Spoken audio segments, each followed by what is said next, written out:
Welcome to the Heartbreak to Happiness show with Sara Davison. If you're struggling with a breakup and you feel shocked, angry, betrayed, devastated, or sad and alone, then this podcast is for you. Best-selling author and award-winning host Sara Davison shares how you too can get on with your life to heal, grow, and move from heartbreak to happiness. Here's your host, Sara Davison. Welcome back to the show. And today, my guest is Sean Galla. Sean spent his 20s pursuing his dreams as a professional DJ and serial entrepreneur. He lived in Mexico for 5 years, where he learned Spanish and surfed every day. From the outside, it looked like he was living a dream life. In reality, along the way, he faced many challenges, from bankruptcy from a failed business, family conflict, eating disorders, heartbreak and many breakups, emotional challenges such as anxiety, depression, and low self-worth, and dealing with loved ones passing away. These adversities gave Sean depth and molded him into an ideal facilitator of men's circles. So he founded MensGroup.com, where men get to talk through their challenges and receive feedback and guidance, helping them grow into being even better men. So I am super excited to welcome Sean Galla to the show. Welcome, Sean. I'm also super excited. Well, it's nice to talk to you today. Thank you for joining me. I know it's 9 o'clock in the morning where you are in Canada. Yeah. So please tell us a little bit about you and the work you do. I know that you have grown a phenomenal community, and you predominantly work with men. So share a little bit with us about what you do. Yeah, well, first of all, despite how it looks, I'm actually not a webcam guy or like an OnlyFans guy with the bed and the background stuff. I just moved into a new house. We're still unpacking, so I'll have a nicer background at some point like yours. Have the books and the flowers out, you know. Yeah, I run men's groups for a living. A lot of people don't know what a men's group is. So it's just a lot of guys don't have the opportunity to talk about stuff that's going on in their lives. Just normal, everyday, nuts and bolts guy stuff. Relationship issues, breakups, divorces, how to set boundaries, how to manage their emotions. There are a lot of guys out there who want to become better. They don't have guys around them who can, be positive red male role models for them, for those things they want to learn. And so, guys get together in men's groups. So I've been doing this for 15 years now. I started mensgroup.com. And I did it because I was just living in Mexico and I felt a little lonely down there. And I threw my friends into a Facebook group, which was a new thing at the time, just to sort of talk about my relationship issues and a bunch of other stuff that was going on. And it turns out the women didn't really take part because they felt like they had community. And the guys were like, oh my God, I need this. So I came by it honestly. I didn't mean to start a men's group, but that's what I ended up doing. And now we're, thousands of guys all over the world. So great, because I don't know, is this true that men find it harder to talk about their emotions and their feelings? Because that's sort of the generalization, isn't it, that we hear. Do you think that's true? Oh yeah, 100%. I see guys like expressing that fear all the time. And I can just share from my own experiences is like, I'm a guy who was pretty emotionally involved. Like I've read a lot of books and I've done a lot of therapy and psychedelics and all this stuff to explore that part of myself, to open up that part of myself, because I was really stuck around that early on. And that caused a lot of problems in my relationships and stuff. And even still today, I still have like a fear, resistance of like expressing myself emotionally with my partner or with other people in certain situations. Why do you think that is? I think it's because it was only ridiculed, right? Like growing up, whether it's from my dad or from the guys I played hockey with or the kids at school, like, there's this fear that we're going to be considered weak or called names like pussies or gay or whatever, and then we won't make for good mates. We biologically, it's not a very good thing. So I think there's like a fear of being rejected there, fear of being ridiculed. I mean, it's interesting, isn't it? And I think creating a community is a really great idea, and the fact that it's just grown organically is a really lovely story, because I know you've been through a lot of hardship in your life as well. Would you mind sharing a little bit about some of the things you've been through which might have led you to seek out this community? Yeah, sure. Just quickly on the sharing topic though, and the men being scared to share, like I discovered by accident, like basically how these men's groups started as a Facebook group. And then the guys said, hey, let's go surf together, because a bunch of them surf and I surf. And so we were hanging out surfing, and we spent 3 days surfing where I lived in Mexico. And then at the end of the trip, I got the guys in a circle, and I thought we were going to do like a mastermind group, like talking about business. Let's help each other level up. And the first guy said, my wife's had 3 miscarriages and I have nobody to talk to about it, and I don't know how to support her. And I watched all the other guys go, and then they all shared personal stuff too. And I was like, oh, okay. So in the right environment, guys will share, but they have to feel safe. I just thought that was fascinating. The guys do want to share. The guys really do want to share, but they just feel that scared, but in the right environment, they will. Yeah, I mean, a lot of women think that men that are very open with their feelings is a very masculine trait. It's interesting to hear you saying that men might feel, the opposite if they open up. Actually, a lot of women do like that, do want that in a partner. Yeah, to a degree. I think it's a fine line, right? I think being like a lot of guys are emotional in a different way. They're like hold it in, and then when they get drunk or whatever, they explode. And it's very immature emotional expression, instead of like, calm, calculated, like more mature version of expressing your emotions. So a lot of guys don't know how to manage that. They feel insecure about it. They've been ridiculed their whole lives for doing it. They've seen the media make fun of men, doing those kinds of things. Like when Will Smith just found out he got cheated on, he cried. All of a sudden there were memes of him crying. It's like that the guys just experienced that since day one. Even me growing up in like a loving household and in a first world, accepting country of like Canada, I can't imagine what it's like in Australia or the States, where there's even more of that attitude. Absolutely. It's interesting to see it from a male perspective, I guess. So tell us a little bit about your background, if you don't mind, Sean. Yeah, with the relationships and the heartbreak, right? That's what you asked about next. I didn't want to run men's groups, but I feel like that's where life led me. And also I have a lot of adversity, so I can relate to a lot of guys, especially around the topic of relationships. Like I was cheated on by my first 2 girlfriends. And that motivated me to start to get into personal growth and personal development. And I've just had, I had a almost 7-year relationship I had to end because I felt like we loved each other, but I wasn't ready for kids. And there was some mismatch in core values. That was really difficult recovering from that. That was probably the darkest time of my life. Moving on from that, trying to escape my feelings through women, chasing sex for validation, compulsive dating, stuff like that. And then again, getting cheated on by a couple partners. And then really having to like dig deep and understand those patterns. And luckily now, because I took the time to understand those patterns, I took some time off dating. I met somebody, and I really learned how to approach dating differently after that breakup. And that allowed me to meet my now partner. I said, I got to went on a lot of dates, and I said no to sex, and I said no to further dates if somebody wasn't the right fit. That was the first time in my life I'd done that, which sounds silly, but I just needed that validation so badly. I didn't really care if the person was going to be mean to me later or whatever. And so luckily I met a woman 3 years ago, and it's been a really flowy, lovely relationship ever since. And I expect to be together for a long time. Oh, well, at least that's a lovely story. And it's ended up with you meeting someone. I know a lot of people listening to this will be thinking, is that how men cope then? Because as women, a lot of my clients will never want to date ever again, and you're there saying, well, I broke up, so I turned to dating and sex. And is that one of the main differences that you would see? I've seen it. It's a great question. I've seen a lot of, that's like a stereotype and a generalization, which are often somewhat true to a degree. And I think there are more men that do that just because they're conditioning. Like even when I've been through breakups, I get the advice of just get back on the horse. Go out there and fuck somebody else. Am I allowed to swear? I hope I'm allowed to swear. Go for it. Go out and fuck somebody else. That'll solve things. And I found from my experience that's not true. But I also know a lot of women who respond that way after breakups. I also know a lot of men who don't want to do that. They want to heal themselves after. So I think it's like a personal thing.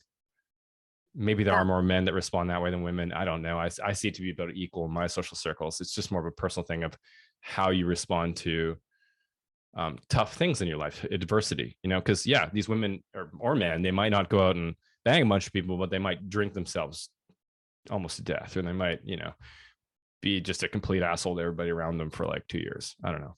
So yeah, I think you're spot on. I think that's spot on. I don't think it is a gender thing. I think, No. I think, obviously the people that come to me are the people that are most stuck and are Yes. most frightened of moving on. But I do think that, as human beings, we all react in different ways depending on our upbringing, what we Yes. saw our parents maybe do, what normal is to us. Also, our own ability to cope with stress. Some people can cope with a huge amount of stress and still get through daily life. Other people might, fall apart, not be able to get out of bed, and it's similar situations. So I guess it is an individual thing, not a male female thing. Exactly. Yeah. It is quite, I mean, I do know that if you're reading the newspapers or whatever, it quite often is, they do polarize us in different ways, but my experience is similar to yours, that everyone is individual. So okay, let's talk about dating, because a lot of my my female listeners are a little bit nervous about dating. Yes. What is it that would help them to get back out on the dating scene? How do you approach men? What are they looking for? Are they just as scared as we are in those first few dates? Is that really the reality, or is it different? It's a great question. And why are they scared? What are they scared of in your experience? Like, where's the fear coming from? Yeah, I think maybe rejection, or getting hurt, or not spotting the warning signs that this person is maybe abusive, or, repeating the same patterns. I mean, ultimately ending back where they feel they are right now, just a few months down the line. Yeah, it's such a great question. And I felt that with my dating, and I observe, lots of guys feeling that they're dating as well. I think, especially if you've been hurt, and there's a bit of trauma there. If the breakup opened an old wound from your past or reminded you of something of your family, especially, it'll feel scary to date, but for me, and that was my case, because I had a kind of disapproving household, and that's why I sought validation in my life, because I wanted to feel better about myself. So getting rejected, getting broken up with, getting cheated on was like in 10 times what another guy might feel, or woman. But for me, it's just the process of being like, okay, that was an experience with that person. That doesn't apply to everybody. I have friends that are good, warm, nice people who are consistent communicators, who are sweet, who would never do something like that. So how can I go back out and screen people differently so that I can meet people like that? And at the end of the day, everybody's nervous. I was nervous when I went back out dating. Men are all nervous. Doesn't matter how good looking somebody is. Often the better looking they are, the more insecure they are. I know people I have friends that are millionaires at my age, the 30s, and they're like insecure about that, even though that should be a positive. So for me, it was just this process of getting back out there and constantly talking myself back from that cliff, like coaching myself, like, hey, Sean, it's okay. Like, I know this feels scary, but like, that this person is different. You have met you have had these positive experiences before. That's how I've been able to sort of get past trauma. And then I guess the last thing would be just anything in life worth doing is going to be scary. So it's pushing through that fear too a little bit. And then a little plug for you would be getting coaching as well. Like I was going to therapy after breakups, and coaches, and they helped me see, take on these views and accept those things emotionally. So working with somebody like you as well. Yeah, I mean, I think it does help, obviously, to get advice from someone that's external. Sometimes friends and family, well-meaning, may either pour fuel on the flames with your ex if they're emotionally involved. Yes. Or they might minimize what you're going through, and sometimes or get bored of it. If you telling the same story, sometimes we can get stuck for I see clients that have been stuck for years and not really got over their ex. So yeah, absolutely. Yeah, getting stuck is a real thing. Like I see guys getting stuck, and unfortunately they get bitter, and they end up in these. I'm sure it's the same thing for women. They end up like hating women. I'm sure there's a lot of women that get bitter after being cheated on or whatever happens, and then they hate men. Just know there are good people out there. There are so many men I see in men's group who are like sweet and kind and successful, and they genuinely want a real relationship, and they're attractive. And it's just about, I don't think people are intentional enough with their screening. That was the big lesson I learned from my last getting cheated on. It was super dramatic how it happened. And so I was like, fuck, I need to take a step back and learn these lessons. I really needed to like screen my partners better, because the flags were there early on. They're always there. that this person's going to be unfair to me or not communicate in the way that I need, or our core values are mismatching. So why sleep with them and then make it more difficult to get untangled later? Why go on the second date if I already know that in the first date? So I was ruthless. And that ended up leading to me meeting Katie, which is fantastic, because the 3 or 4 women I met before Katie were like close, but I could see there was some discrepancies in core values, how they wanted to spend their time, their sense of humor, religious stuff. I don't know. And so I just wanted to find like a mirror of myself, somebody who's like an equal to me, who is similar and shares my values. And I found that. And so I feel like that's a big thing too, just being really discerning in your dating moving forward. Not settling, I think, is key. Not settling, which is hard because you're lonely. You're dealing with rejection, the apps, the whole process is uncomfortable. It doesn't feel very good. There's fear.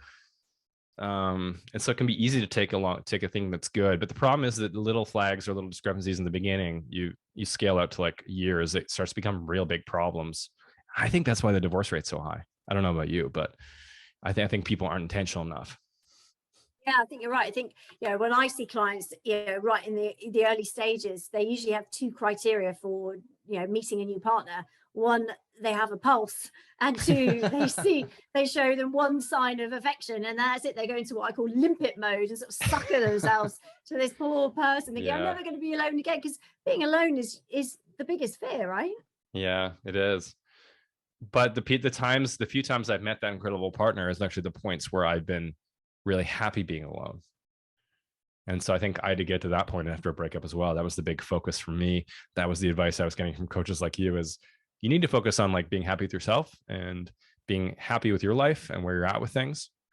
And then, that's a really strong position to like meet somebody great, because you don't need somebody at that point. You don't need to take the first person that comes along and, who happens to be slightly attractive and makes you feel racy. You can wait for the right person because your life is good enough as it is. Yeah. And what are your strategies for good communication? Because I think as you're talking about your girlfriend there, you have to have good communication for a relationship to work. When you don't know someone, that can be tricky as you're working it out, because we don't always communicate in the same way, do we? No, it's very true. It's very true. I mean, that was part of my like discernment, was like, I want somebody to communicate in the same way as me. So I was really forthcoming with that. Like, I would communicate exactly how I wanted to be communicating in a relationship. Maybe not on the first date, because the first couple of dates are all about having fun, right? But I was still putting out little probes to see, can this person talk about real stuff? Can they talk about their feelings? How do they respond when I talk about my feelings? So I'd say our first 2 or 3 dates were like 95% fun, because you want to create a good vibe and you want to get to know each other and create that good start. But I was, throwing out little tests, little queries. And, if a woman flinched, if she made fun of me for something I expressed, if she, didn't laugh at my dark joke, okay, well, that's probably not a good sign, So I just, the more I went along my dating career or dating life, I was like, just more honestly myself. And that doesn't mean like pouring your heart out and sharing all your problems like on day 1 or even date 5. But yeah, I was just really transparent, I think. Yeah. So I got a funny story about meeting my partner, Katie. So one of the things that I was looking for in a partner previously was like, because I was seeking validation, if a pretty girl was like giving me if she was like, what's the word? Like, sexually, like giving me the racy eyes and like all these racy angsty feelings, these ramped up feelings. I was used to dating women like that my whole life, and I think it was a validation thing, and I think it was a sign they actually weren't a good fit for me typically. And so when I met Katie, my now partner, she was actually like, we met on an app, which I didn't believe in, but it worked. And that's the other thing. I was so transparent about who I was. I was like, fuck this, I'm tired of looking cool. I'm gonna be honest. I like talking about my feelings. I like philosophy. I run men's groups where we talk about really touchy-feely stuff. And the number of leads I got went way down. The number of interactions I had went way down, but the quality of them went way up. And so I started meeting women who were on the same page. So I met Katie and we started talking. She started bombing me with audio notes. Not like a ton, but like, a couple a day, just updating me on her trip that she was on. And I was like, ooh, that's a lot, And then I talked to my friends, my close friends, my guy friends who are in my men's group, and they're like, dude, that sounds like you. You're the audio note guy. You're the over communicator. And I was like, oh, right, that is me. Maybe this is good for me. So like sometimes with Katie, I didn't have these ramped up, anxious fairy tale romance feelings in the beginning, but I was attracted to her and she communicated in a very similar way. So very early on, the signs were there that we like wanted similar things from a relationship. Ultimately, we wanted to share our day-to-day lives with each other. And so early on, I got to observe that about our communication. Wow. Well, I think that's really cool the way you met. I mean, interestingly then, so it wasn't those sparks flying, even though you were attracted, and it just took a bit of time. How did she feel about you?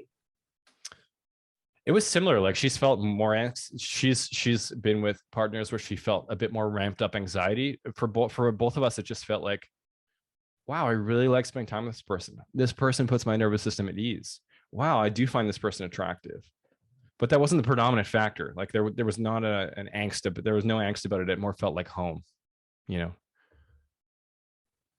Yeah, Really there's a very significant difference in those experiences of me like angstily pining after somebody versus just like meeting this person and then kind of being like, oh, she's like me, so this is very easy. She has the same love languages. She's wants the same kind of communication. She shares the same activities and interests for the most part. We have similar family upbringing, similar family trauma. So it all just like kind of flowed. It just felt very flowy. I wouldn't say easy, but flowy, Yeah. So your belief would be then that the more similar you are, the easier it is to have a successful relationship. For me, that's the case, and for other people, that's the case, because I think we all have these core values that like we can't get around. Those are in us. They're never going to change. For example, for me, I love the outdoors. I love the ocean. That's never going to change for very good reasons. You might look at me and go, oh, surfing, he's immature or whatever, or you might not understand it. But I grew up, the only place where I saw my dad truly joyful was in the ocean. And he taught me everything about the ocean when I was like 3, 4, 5. Spirit, anyway. So like for me, that's a very important thing. How you spend money, religion, how you spend your free time, what work means to you. Like all these things are in you and they're never going to change, and you can compromise on them. But over time, if your core values don't match, it ends up causing friction and resentment. Can couples manage that? Yes, they can. I didn't want to sign up for a life of that because I had a 6, almost 7 year relationship where that was the case. And I was like, every weekend we'd fight over what we were going to do. Every month we'd fight about money. And I was like, I just want somebody who sees the world like I do. And it turns out that makes for a very flowy, low maintenance, but still passionate relationship. I mean, I agree. I think, those core values, you're not going to change and somebody ends up sacrificing. Although, again, how you adapt to changes in lifestyle, like having children, that's going to change things, right? Totally, definitely. And Katie didn't share every interest of mine. Like she was more into triathlon sports and I was more into these adventure sports, but we both shared the core value, which underlies those things, which is we're both active and healthy and we like doing sports. And so I've taken on road biking with Katie, even though I never wanted to. And I used to make fun of them on the side of the road wearing all their spandex because that's something we can do together. I don't love it, but I bought a bike because she likes it. And she surfs now and loves that now. And she skis with me and all that stuff. So you don't have to be like a exact copy of each other. In fact, I think that'd be kind of boring. But you want to share those core values, and of course, life's going to get in the way. People are going to die. You're going to have kids. You might get sick. You might not be able to do those things you used to do. But at least on a daily or weekly basis, you're not going to be at odds with each other, like consistently rubbing up against each other. Eventually, that's just a recipe for resentment. You can't get around it. Yeah.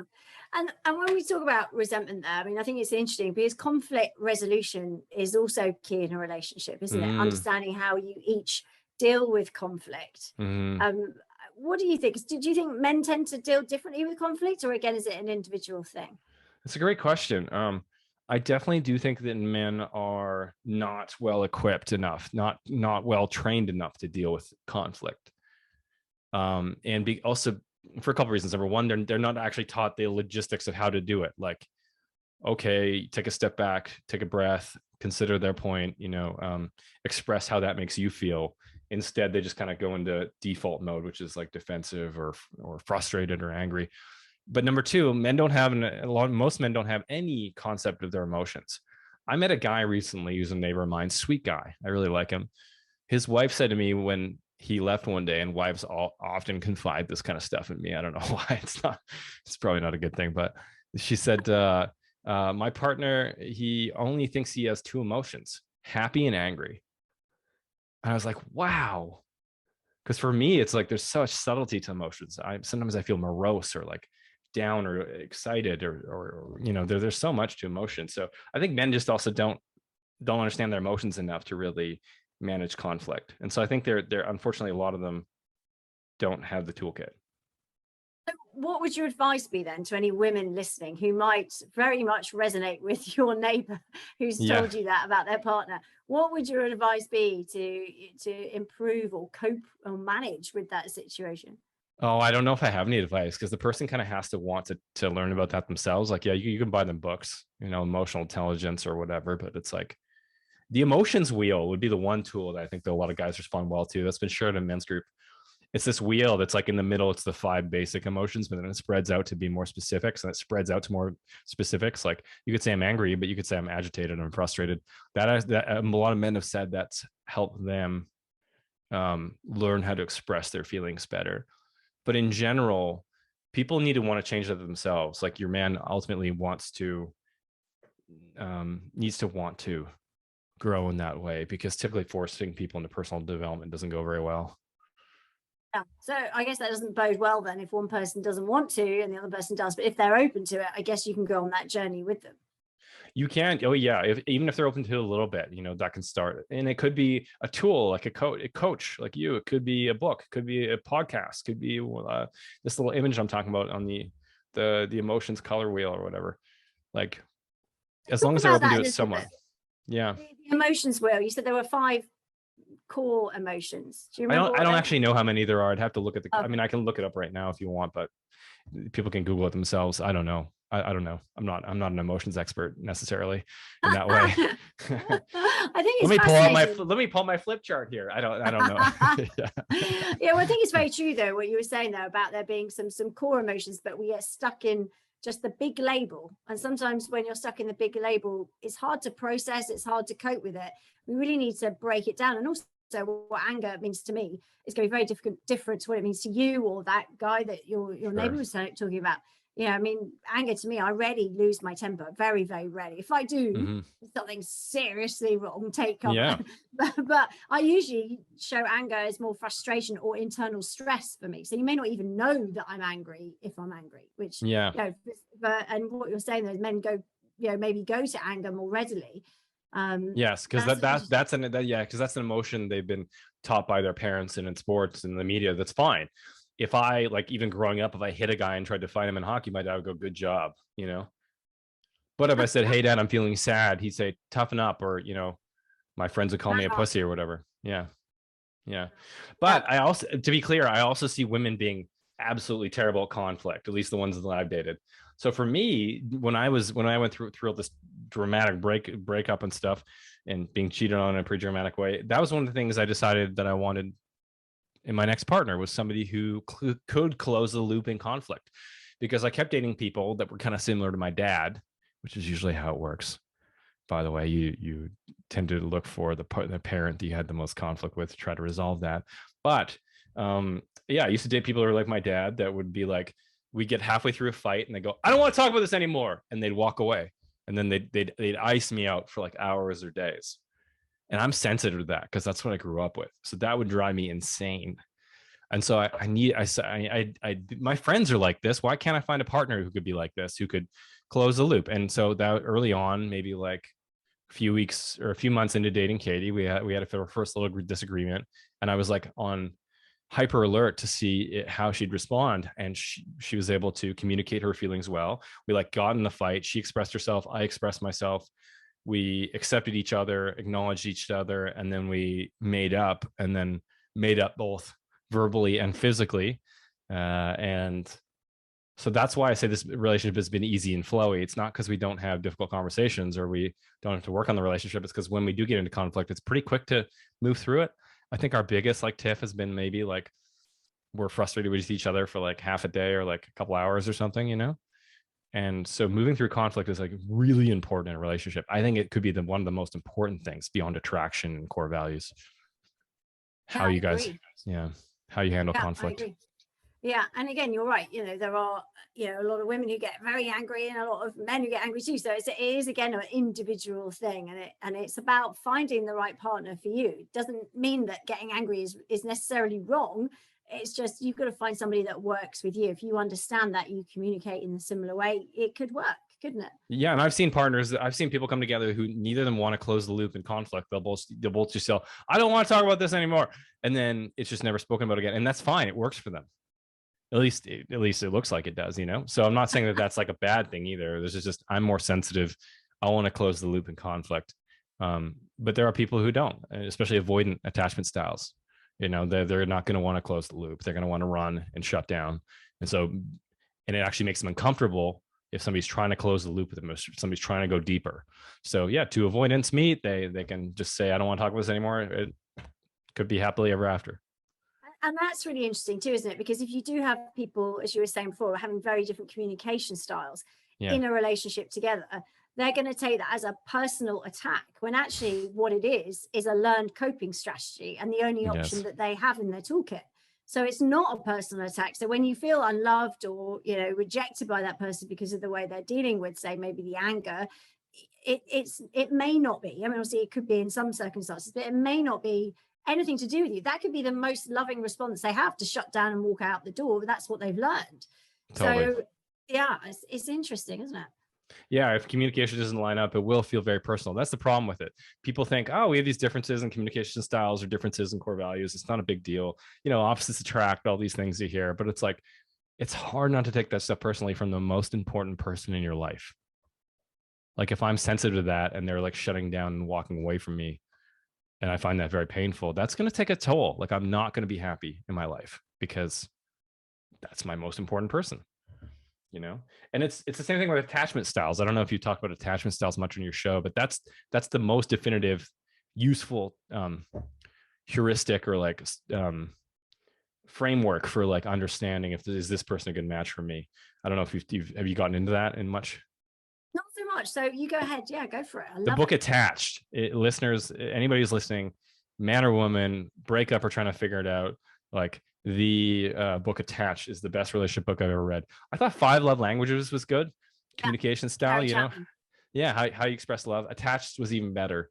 It basically says that how you experienced intimacy growing up is how you will respond to intimacy in relationship. So if you found intimacy steady and consistent and loving, you'll be secure, right in the middle of the spectrum, right? And if you experienced intimacy as hot and cold, kind of like how my life was, like my dad's a really warm, loving guy, but he could also be very hard on me. I will be anxious for that love, right? I will have learned to be anxious for intimacy, pine after it, ruminate, dwell on it, be a little needy, chase that validation. However, the third attachment style is avoidant. So if you, which would be over here, I guess, in my little diagram, if you found intimacy to be pain, if you found it hurtful, which is just your interpretation, everybody's different, but if you found it hurtful, you will be avoidant. So whenever things get tough, whenever tough conversations come up, whenever things get too deep, you'll run, you'll shut down. And so I kept dating. I'm anxious. I'm over here on the anxious spectrum. I kept dating avoidance. So what would happen is I'd lean in, trying to be closer. They lean away. That would make me lean in more. They lean away more. And we'd both not be getting what we wanted. Right. And so that was the biggest difference for me, is when I started dating women that were also anxious or secure, I felt way more secure because they also were leaning in the same way that I was. Yeah. I think that's really interesting. I mean, yes, obviously everybody is different, and that's not a male female thing. That's just your individual personality and what you've grown up with, right? Yes. And attachment styles typically don't change. Like with Katie, because we're both anxious and she's a little bit more secure than me, she's a little bit more in the middle. I'm more secure. So with her, I don't feel any anxiety. I'm not ruminating about her. I'm not worrying about her or jealous or any of that stuff. But with partners who were just avoidant by their nature, like I would be way more anxious. I would not be able to stop thinking about it, not be able to stop communicating with them. I recommend people use that when they're sizing up their next partner or considering whether their partner is a good fit or not. Yeah, I mean, I think everything you shared today has been really useful, screening first and and not, saying no if you don't think there's a future. I think that's really powerful. Yeah. Also looking for aligned values. I think, again, that's really good advice. Finding someone that is going to be an easier ride with than someone where you're going to have difficulties from the get-go. Yeah. And yeah, I think, conflict resolution, all these things, communication styles, I think it's all been really, really great advice. Thank you, Sean, for joining us. Where can people find you if they want to find out more about you and your work? Yeah, just mensgroup.com. That's all we got. We don't have any social channels. Go to mensgroup.com. If you know somebody that could use that kind of thing, we have free men's groups, a free community. They can come in and check it out and see other men like me talking about the real stuff. And if I could leave with just one parting piece of advice, because your listeners are mostly women, correct? It's that there's so many great guys out there. Like we have 15,000 guys in our community. So many of them want to better themselves. So many of them want to learn how to communicate better. So many of them want to improve their health.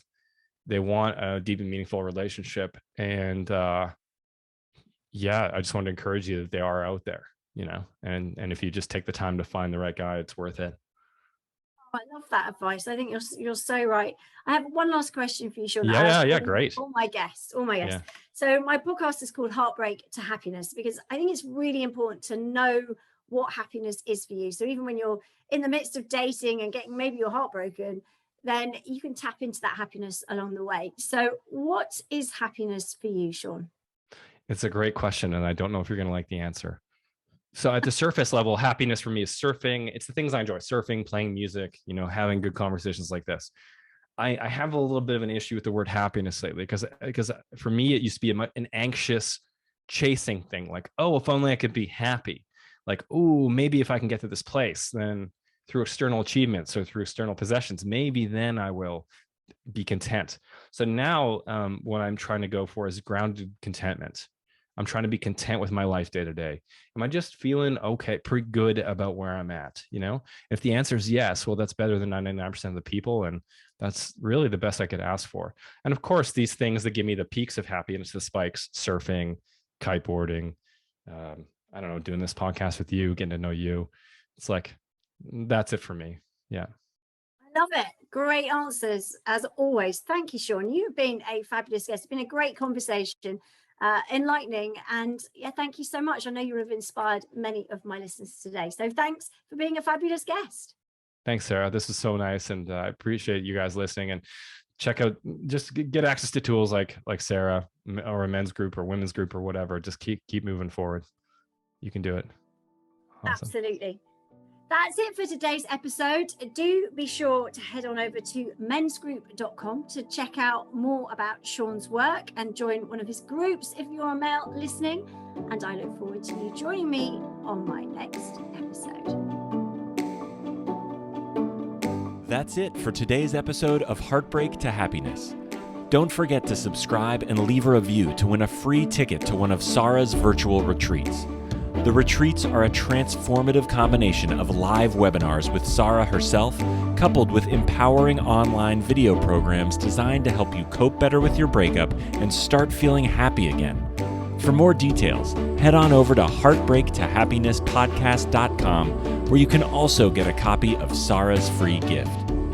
Thank you, and join us again on the next episode for another dose of Heartbreak to Happiness.